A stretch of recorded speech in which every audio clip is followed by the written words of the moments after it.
14 à 21, Jésus émet une mise en garde contre le levain des pharisiens et celui d'Hérode. Nous arrive-t-il d'adopter des attitudes envers Jésus qui sont typiques des non-disciples? Si oui, Jésus veut nous rendre conscients de la gravité de la situation. On est parvenu au dernier texte de notre grande section sur l'autorité de Jésus et la mission qui s'est étendue de Marc 6, 6b à 8, 21. Marc établit une connexion géographique claire avec le passage précédent, Marc 8, 11 à 13.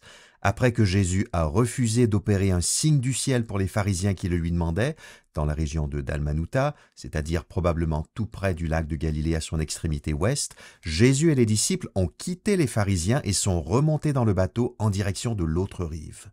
Eh bien, l'échange rapporté dans notre passage, en Marc 8, 14 à 21, se produit dans la barque, alors qu'elle se dirige vers la rive opposée à proximité de Bethsaïda. Une passerelle supplémentaire est également érigée entre notre texte et le précédent autour de la figure des pharisiens. En Marc 8, 11 à 13, Jésus a opposé une fin de non-recevoir à la demande des pharisiens, représentant de toute cette génération de juifs incrédules. Or, dans notre texte, Jésus met en garde les disciples contre le levain de ces mêmes pharisiens, à qui ils ressemblent étrangement à certains égards. Les disciples doivent absolument se ressaisir et faire preuve de vigilance. Parcourons notre texte en deux grandes étapes qui seront elles-mêmes subdivisées. Première étape, les disciples interprètent de travers un avertissement de Jésus. Voyons de quoi il retourne. D'abord, au verset 14, les disciples dans le bateau avec un seul pain. Je lis ce verset. Les disciples avaient oublié d'emporter du pain. Ils n'en avaient qu'un seul avec eux dans le bateau. Autrement dit, les provisions emportées sont insuffisantes pour ce type de périple. En même temps, n'exagérons pas la gravité de cet oubli. Les disciples pourront sans problème se procurer de la nourriture à Bethsaïda, leur destination d'après Marc 8, 22, qui se trouve à seulement 12 kilomètres de Dalmanutha et qu'ils connaissent bien, puisque 3 disciples, Philippe, André et Pierre, sont originaires de cette ville d'après Jean 1, 44 et Jean 12, 21. En d'autres termes, oui, ils auraient pu prendre davantage de précautions, mais ils pourront assez facilement remédier à leur négligence. D'ailleurs, il ne sera pas question dans cette nouvelle aventure de multiplier miraculeusement les provisions, ce n'est pas du tout nécessaire. De plus, Jésus, qui pourtant ne mâchera pas ses mots avec les disciples lors de cette traversée, ne leur reprochera aucunement d'avoir pris un seul pain. Maintenant, au verset 15, la mise en garde sur le levain des pharisiens et d'Hérode. Lisons le texte. Or, Jésus leur recommanda, « Faites bien attention, gardez-vous du levain des pharisiens et de celui d'Hérode. » Pour l'instant, aucun lien n'est établi entre l'oubli de pain, verset 14, et l'image du levain, verset 15. Ce sont les disciples qui imagineront une connexion au verset 16. Jésus, pour sa part, ne fait que solliciter une métaphore, une analogie. Certes, Jésus intervient sur un ton solennel, dans le cadre d'une prescription. Le verbe « recommander » peut se traduire « ordonner ». Jésus capte l'attention des disciples en introduisant son propos par l'interpellation « Faites bien attention ». Et le cœur de son exhortation, c'est « Gardez-vous du levain des pharisiens et de celui d'Hérode ». Mais qu'est-ce que les disciples sont appelés à éviter au juste? L'image du levain a un passé biblique. Quand les Israélites ont fui l'Égypte avec précipitation, ils n'ont pas eu le temps de préparer des provisions pour la route. Ils ont emporté la pâte non levée qu'ils ont ensuite fait cuire pour en faire des galettes sans levain, d'après Exode 12, 39. C'est pour commémorer ce jour de fuite de l'Égypte que l'Éternel a institué la fête des pains sans levain, Exode 12, 14 à 20, fête associée de près à la Pâque. Lors de cette fête, les Israélites devaient faire disparaître tout levain de leur maison. Toute personne qui mangeait avec du pain levé s'exposait à un grave châtiment, être retranché du peuple, d'après Exode 12, versets 15, 19 et 20. Progressivement, sans doute en lien avec ce mémorial, le levain a acquis des connotations négatives, y compris une association étroite avec le péché, même si dans certains contextes, l'image pouvait aussi avoir des connotations positives, comme c'est le cas en Matthieu 13, 33. Comme pour toute métaphore, c'est le contexte immédiat qui nous aide à déterminer son sens précis dans chaque situation où elle est convoquée. Ici, il est question du levain des pharisiens et de celui d'Hérode. La question suivante, c'est donc quelle impression nous ont laissé les pharisiens jusqu'à maintenant dans le récit de Marc? Qu'en est-il d'Hérode? Quel est le plus grand reproche qu'on puisse leur faire? On est aussi amené à se demander, Jésus a-t-il à l'esprit un levain commun, un seul levain, ou deux types de levain de nature différente, le levain des pharisiens d'une part et celui d'Hérode d'autre part? Dans la mesure où une même métaphore est employée dans les deux cas, celle du levain, on a probablement intérêt à chercher ce qui caractérise tout autant les pharisiens et Hérode. Si l'on regroupe les pharisiens et Hérode sous une même bannière, et si l'on tente de définir leur levain commun à partir de l'évangile selon Marc seulement, ce qui est recommandé, on peut relever deux grandes composantes de ce levain. D'abord, les pharisiens et Hérode ne reconnaissent pas l'identité de Jésus, en particulier son autorité divine, et ce, malgré les miracles que Jésus accomplit. Il ne s'agit pas seulement d'une faiblesse intellectuelle, mais bien d'un aveuglement volontaire et coupable. Comme on l'a vu dans le texte précédent, Marc 8, 11 à 13, les pharisiens considèrent que les miracles accomplis par Jésus jusqu'à maintenant ne suffisent pas à prouver qui il est. Voilà pourquoi ils exigent hypocritement un signe du ciel, bien que leur intention réelle soit de lui tendre un piège. Quant à Hérode, il pense que ce Jésus dont il entend parler et dont il apprend qu'il a le pouvoir de faire des miracles est nul autre que Jean-Baptiste ressuscité, d'après Marc 6, 14 et 16. Seconde composante, les pharisiens et Hérode s'opposent à Jésus. C'est très clair du côté des pharisiens. À ce titre, le texte précédent, Marc 8, 11 à 13, représente un temps fort chez Marc dans le tableau de l'opposition pharisienne à Jésus jusqu'à ce stade du récit. Quant à Hérode, le danger qu'il représente pour Jésus est suggéré par le sort qu'il a réservé au prédécesseur de Jésus, Jean-Baptiste. Dans la mesure où, pour Hérode, Jésus est Jean ressuscité, Marc 6, 16, il ne faut pas être paranoïaque pour concevoir que Jésus pourrait très bien à son tour, humainement parlant, subir l'instabilité meurtrière du gouverneur. De plus, Marc suggère peut-être subtilement la présence d'un réel danger quand il rapporte que Jésus quitte le territoire sous la juridiction d'Hérode pendant une bonne partie de son ministère, à partir de Marc 7, 24. Maintenant, revenons sur l'association pharisien et Hérode. Si l'on cherche un indice plus explicite des traits communs que partagent les pharisiens et Hérode, souvenons-nous que, en Marc 3,6, ce sont les pharisiens et les hérodiens, ou les membres du parti d'Hérode, qui se concertent sur les moyens de faire mourir Jésus. Or, pour tout lecteur attentif de Marc, le terme hérodien résonne immanquablement avec les mentions d'Hérode, et inversement. En définitive, l'opposition frontale à Jésus est rattachée, de près ou de loin, à la figure d'Hérode Antipas. Reprenons tout le dossier. Le levain des pharisiens et d'Hérode, c'est un refus de l'identité réelle de Jésus, en particulier de son autorité divine, qui débouche sur une forte opposition à sa personne. Au verset 16 se produit une discussion entre disciples sur l'oubli de pain. Lisons ce verset. Les disciples discutaient entre eux. « Il dit cela parce que nous n'avons pas de pain. » Cette discussion interne est presque cocasse. Les disciples sont complètement à côté de la plaque. Par leurs propres moyens, ils sont totalement dépourvus de repères, complètement perdus. Ils ne saisissent absolument pas que Jésus vient de s'exprimer en langage figuré. Voilà d'ailleurs l'une des manières dont l'incompréhension se manifeste dans les évangiles. Une image de Jésus est malencontreusement interprétée au pied de la lettre, ce qui débouche sur une impasse et sur un non-sens total.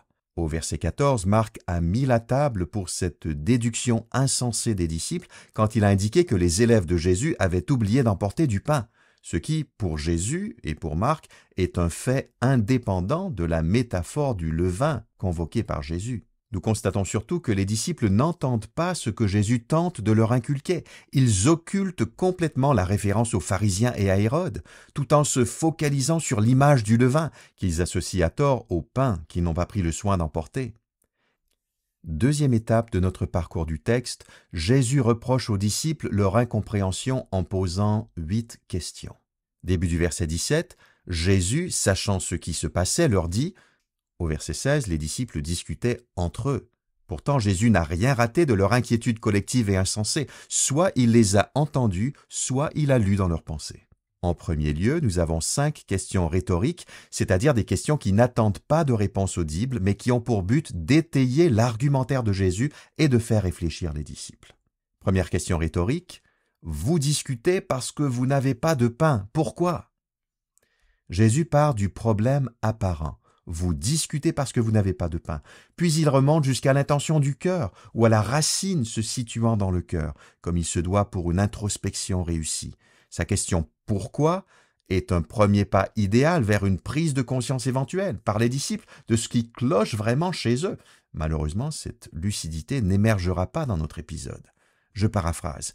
Pourquoi est-ce que vous vous focalisez sur le manque de pain alors que je viens de vous adresser un avertissement de la plus haute importance qui devrait occuper toutes vos pensées et vous mettre au défi?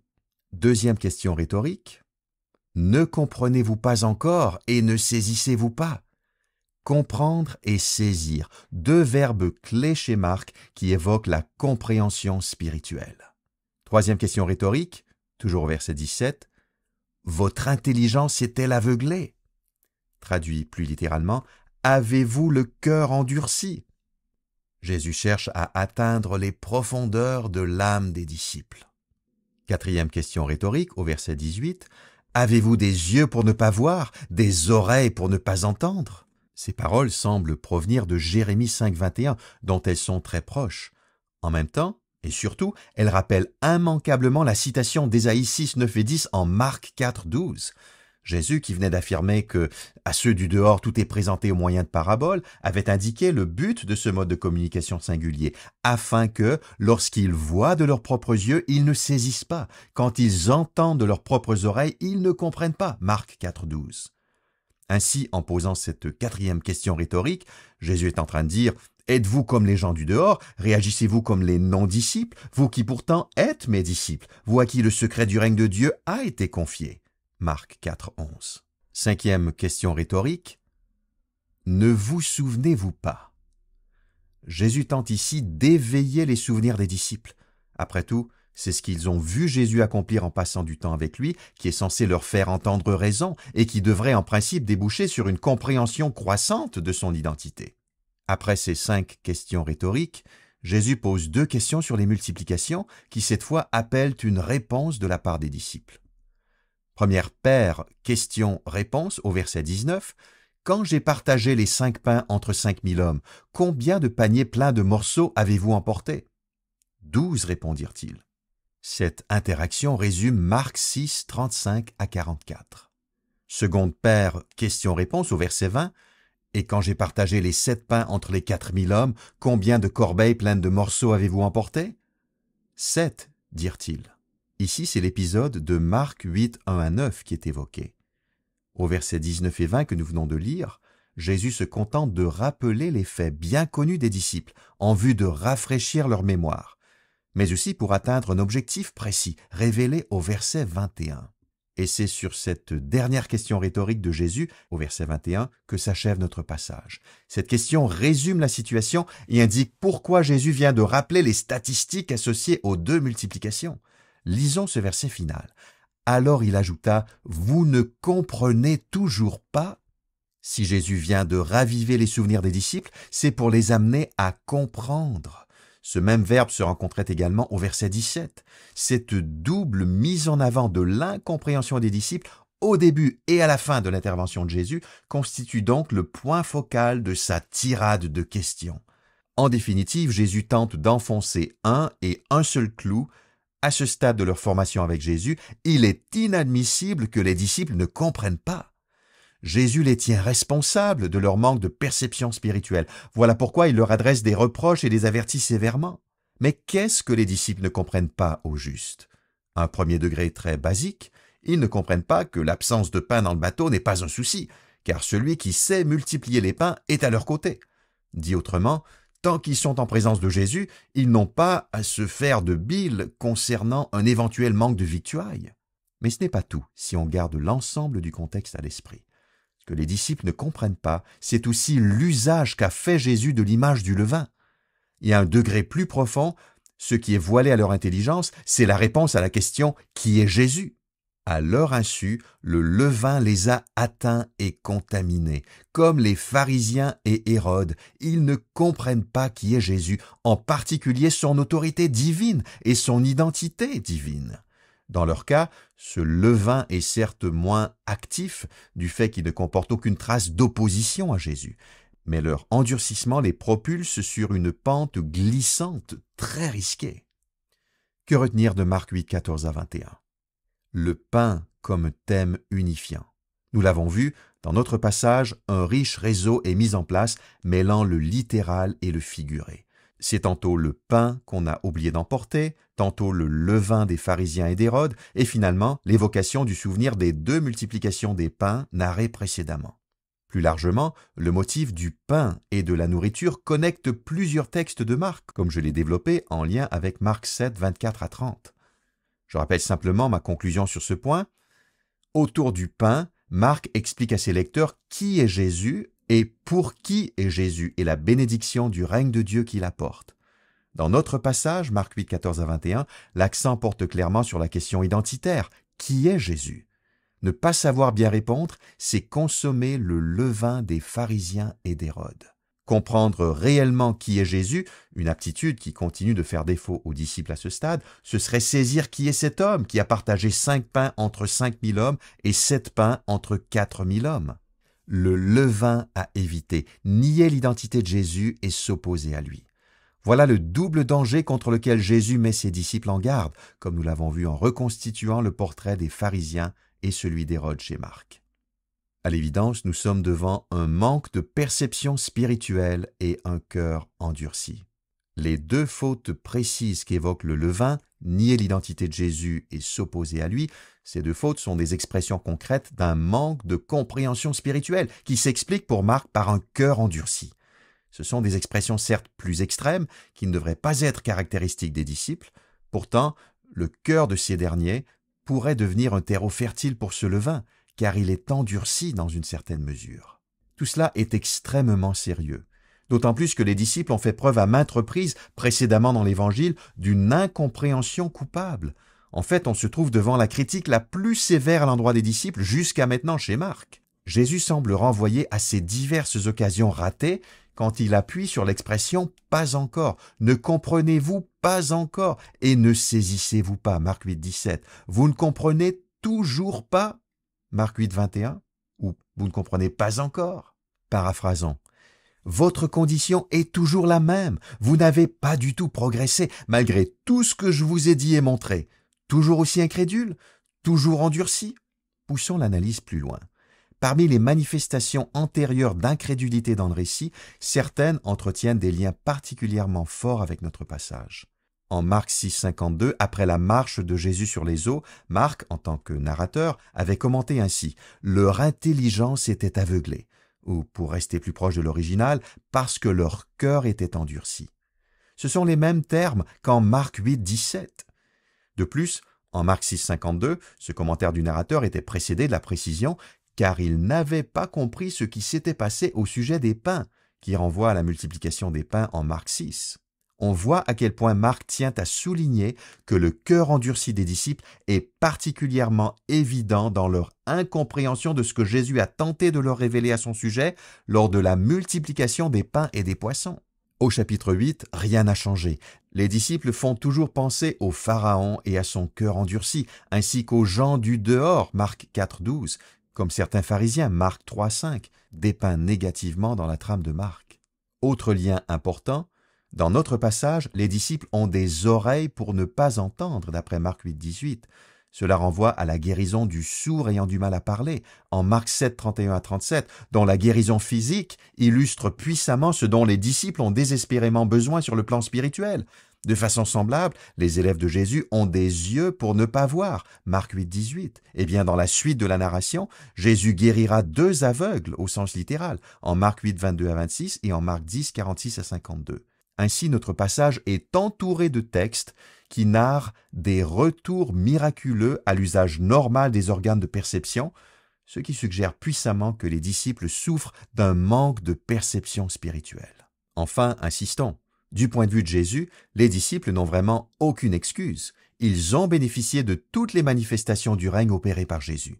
Alors que les pharisiens présents à Dalmanutha ont l'impression, à tort, qu'il leur manque quelques signes pour croire, les disciples sont en bien mauvaise posture pour avancer pareille excuse. Ils ont eu droit à une abondance de signes. En réalité, il existe un danger pour les disciples de ressembler aux non-disciples. Voilà ce que suggère le rapprochement avec le texte précédent, Marc 8, 11 à 13, qui déplorait l'incrédulité des pharisiens. Voilà aussi ce que suggère le parallèle avec la dureté de cœur des pharisiens en Marc 3,5 et surtout la mise en relation implicite avec Marc 4,12 où le texte d'Ésaïe 6, 9 et 10 qui décrit un manque de perception spirituelle se rapportait explicitement à ceux du dehors et non pas aux disciples. En d'autres termes, on est devant une tension indéniable et Marc sait que cette tension rendra ses lecteurs inconfortables. Alors que les disciples font partie du cercle des véritables proches de Jésus, leur incompréhension régulière s'apparente à celle des non-disciples et même à celle des opposants de Jésus. Voilà pourquoi, dans notre texte, Jésus tire la sonnette d'alarme. Il avertit sévèrement et solennellement les siens. Leur manque de perception est coupable et ils en sont responsables. À partir de maintenant, les choses doivent impérativement changer pour le mieux. Car le danger, c'est que les disciples s'enfoncent encore davantage dans les sables mouvants de l'incrédulité. Malheureusement, les choses ne vont justement pas s'améliorer avant un bon moment. Même si Jésus se concentrera dans les chapitres suivants, les chapitres 8 à 10, sur l'instruction des disciples, tous abandonneront Jésus et prendront la fuite lors de l'arrestation du Maître à Gethsémanée, Marc 14, 50. En clair, l'opposition à Jésus vient parfois de l'intérieur. Comme l'observe un commentateur, Jésus n'a pas laissé toute opposition à sa personne sur la rive ouest du lac, à Dalmanutha. La résistance survient également à l'intérieur même de la barque où il se trouve. Bien entendu, on ne parle pas, dans le cas des disciples, d'une opposition frontale comme celle des pharisiens dans le passage précédent. Les disciples ont encore le temps de se ressaisir et ils n'ont pas prononcé de verdict final sur Jésus. Ils restent à ses côtés, ils continuent de vouloir apprendre de lui malgré leur difficulté à intégrer les leçons que Jésus cherche à leur inculquer. Néanmoins, la situation est périlleuse, comme le suggère l'image du levain. Un peu de levain peut faire lever toute la pâte, Galates 5,9. Et le levain des pharisiens et d'Hérode semble exercer une certaine influence sur les proches de Jésus. Croire en Jésus, une affaire impossible pour tous. Impossible dans le sens où personne n'arrive à croire par ses propres forces et moyens. Jésus seul peut susciter la foi. Il s'agit donc de laisser Jésus agir en soi, toucher pour ainsi dire ses oreilles et ses yeux, comme il le fait littéralement pour un sourd et un aveugle, en Marc 7, 33 et 8, 23 et 25. Cette nécessité d'une intervention spirituelle miraculeuse de la part de Jésus, elle est suggérée par la mise en avant des yeux et des oreilles en Marc 8, 18. Les disciples ont des yeux mais ne voient pas, des oreilles mais n'entendent pas. Leurs yeux et leurs oreilles doivent être rétablis par une guérison spirituelle. En dépeignant à la fois les opposants et les disciples comme étant incapables de voir et d'entendre, Marc souligne qu'une révélation divine surnaturelle par l'entremise de Jésus est absolument nécessaire pour que l'on puisse devenir pleinement disciple. Lueur d'espoir, Jésus pose des questions qui dérangent et les disciples sont toujours là. Bien que les disciples ressemblent dangereusement aux non-disciples, Marc glisse subtilement quelques-uns de leurs traits distinctifs qui permettent d'espérer des jours meilleurs. D'une part, ils sont les bénéficiaires des paroles déstabilisantes de leur maître. Jésus leur pose des questions qui dérangent, ayant pour but de les secouer, ce qui en réalité est une marque d'affection et d'attachement. Dans le passage précédent, Jésus avait prononcé un jugement sur les pharisiens avant de subitement quitter ces derniers. Au contraire, il ne lâche pas les siens. D'autre part, les disciples sont toujours là. Leur apprentissage est certes compliqué, mais il n'est pas terminé et il se poursuivra dans la suite. Enfin, un troisième indice que l'espoir est permis, si l'expression « pas encore » en Marc 8, 17 et 21 signale que le manque de perception des disciples dans notre passage s'inscrit dans une douloureuse chaîne d'incompréhension qui a traversé la première moitié de l'œuvre de Marc, ce « pas encore » suggère aussi qu'il n'est pas trop tard. Il pourrait même suggérer qu'on y est presque et qu'à un moment, la lumière remplacera la noirceur. Mais pour que cela arrive, une véritable rééducation doit se produire et cette rééducation sera au cœur des chapitres suivants. Même si le processus sera laborieux et si Marc nous en dira peu d'ici la fin de son évangile sur la métamorphose des disciples, les lecteurs chrétiens de Marc savent pertinemment que les choses ont fini par s'arranger pour les premiers disciples. D'ailleurs, Marc l'annonce clairement dans quelques textes, Marc 9, 9, 13, 9 à 13 et 16, 7. Dans notre texte, Marc insiste aussi sur l'importance de se souvenir des actes de Jésus. Au verset 18, Jésus demande aux disciples « Ne vous souvenez-vous pas ?» avant de leur rappeler les 2 multiplications. Voilà un aspect fondamental de la vie du disciple, se souvenir de ce que Jésus a accompli, tout en interprétant ses actes à la lumière de qui il est vraiment. Enfin, quand les considérations matérielles prennent le dessus, on passe à côté de l'essentiel. Les disciples sont si préoccupés par le manque de pain pour le voyage que cela les empêche de saisir les profondes leçons spirituelles que Jésus tente de leur inculquer autour de l'image du levain des pharisiens et d'Hérode. Ils s'engagent plutôt dans des discussions vaines entre eux avant que Jésus n'interrompe leurs échanges révélateurs de leur aveuglement. Ce n'est pas que l'existence matérielle n'importe pas pour Jésus. Bien au contraire, ce qui a occasionné la seconde multiplication, c'est l'absence de nourriture physique pour la foule. Ce besoin très concret a même suscité la pitié de Jésus. Mais les considérations terre à terre ne doivent pas prendre le pas sur l'appréciation de l'identité de Jésus de manière à aveugler l'intelligence des disciples. C'est aussi ce qui s'était produit lors de la seconde multiplication des pains et des poissons. En Marc 8,4, les disciples, pourtant témoins de la première multiplication miraculeuse, avaient demandé à Jésus « Où pourra-t-on trouver dans cet endroit désert assez de pain pour les nourrir ?» On est dans une situation semblable en Marc 8,16. Les disciples ont encore peur de manquer de pain.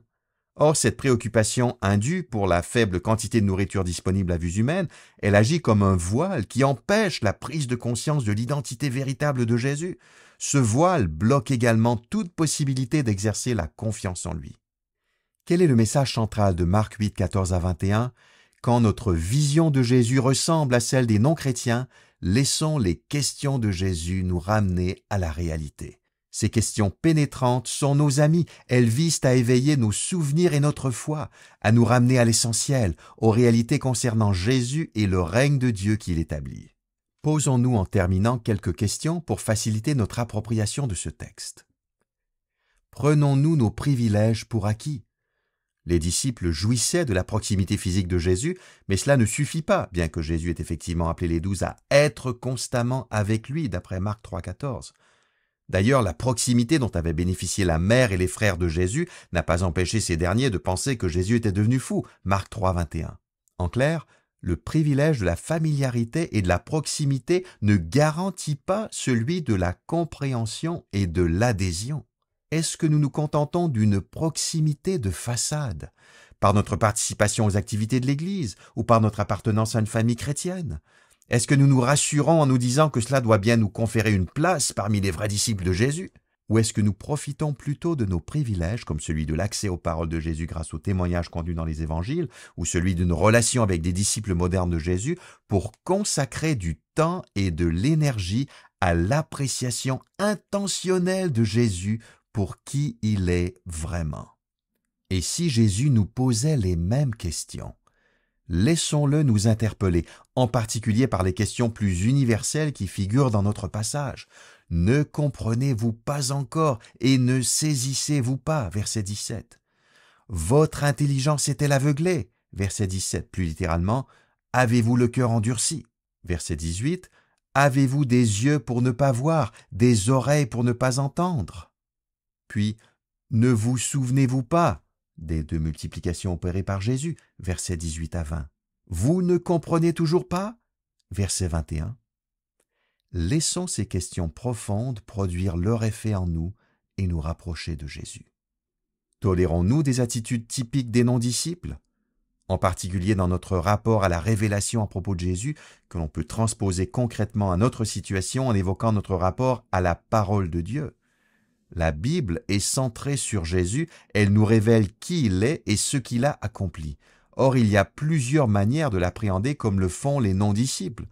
D'abord en ne la lisant pas, ou très peu, en se désintéressant du tableau glorieux qu'elle dépeint de la personne de Jésus. Ensuite, en la lisant mécaniquement, sans chercher à réellement saisir, accepter et intégrer ce qu'elle affirme au sujet de Jésus.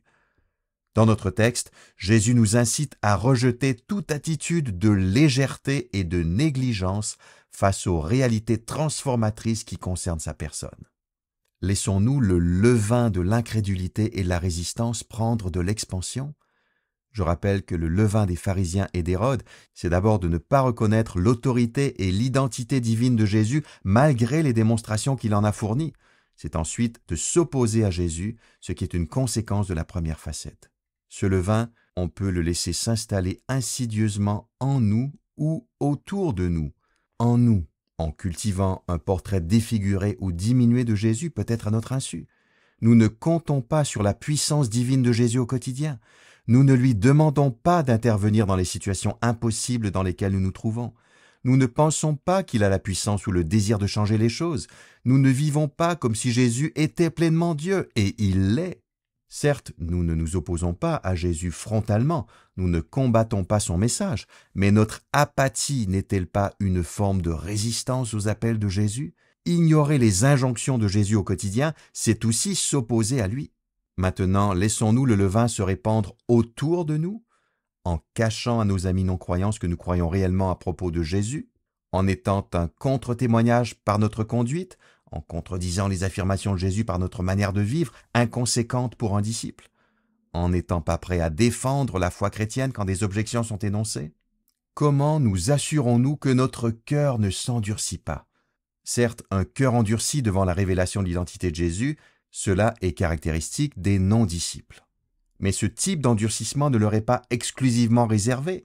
Tout comme les disciples dans notre passage tendent à ressembler aux pharisiens et à Hérode à certains égards, il nous est aussi possible, en tant que disciples de Jésus au XXIe siècle, de revenir en arrière et de laisser notre cœur retrouver progressivement une dureté qui le caractérisait avant que nous exercions la repentance et la foi. Comment éviter une volte-face aussi périlleuse? En veillant sur notre cœur.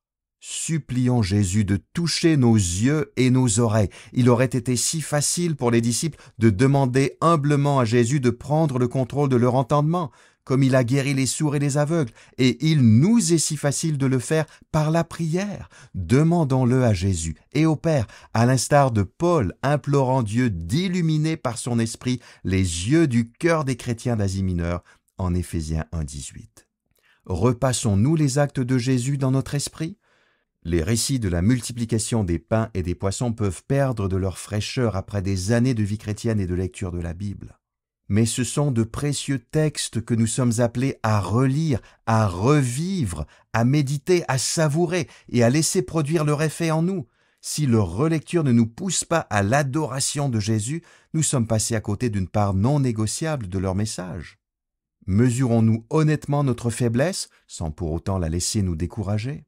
Lire le texte de Marc 8, 14 à 21, c'est assister à une nouvelle scène navrante qui dévoile la faiblesse des disciples. C'est aussi être confronté à la question troublante « Suis-je comme eux ?» Dans une certaine mesure, la réponse est sans doute affirmative. Pourtant, il ne doit plus en être ainsi. Ne nous laissons pas abattre par les traits communs que nous partageons trop souvent avec les disciples tels qu'ils sont dépeints dans la première moitié de l'œuvre de Marc. Un détail significatif ne doit pas nous échapper. Pour eux, les choses vont radicalement changer après la résurrection de Jésus. Et pour nous, qu'en est-il? Parce que nous avons déjà été baptisés dans le Saint-Esprit lors de notre conversion, selon la promesse de Jean-Baptiste en Marc 1,8, les choses peuvent se dérouler différemment. Nous n'avons plus à nous débattre dans un océan d'incertitude et de doute sur la nature de Jésus. Par l'action quotidienne de l'Esprit en nous, il nous est possible de cultiver des schémas de pensée qui s'accordent avec la réalité à propos de Jésus. Sommes-nous davantage préoccupés par l'existence matérielle que par une juste perception spirituelle?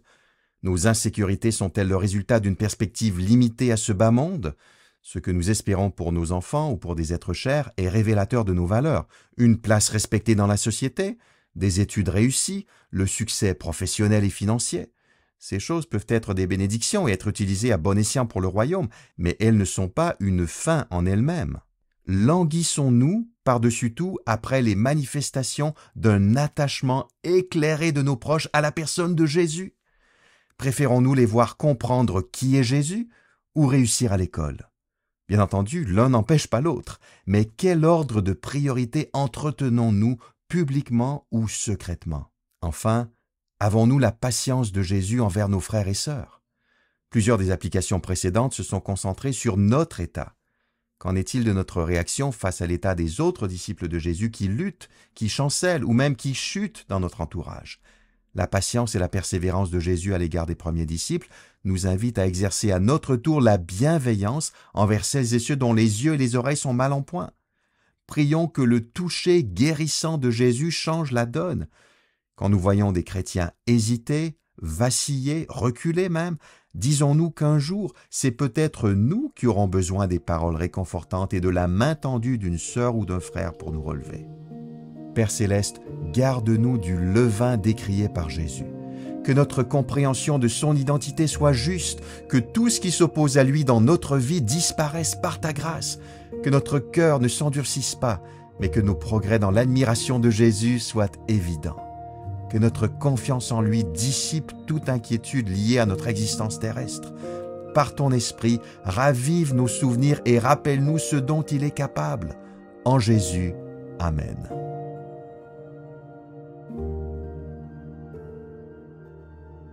Tous les jeudis, découvrez un nouvel épisode de mon podcast Parle-moi maintenant sur YouTube et Spotify.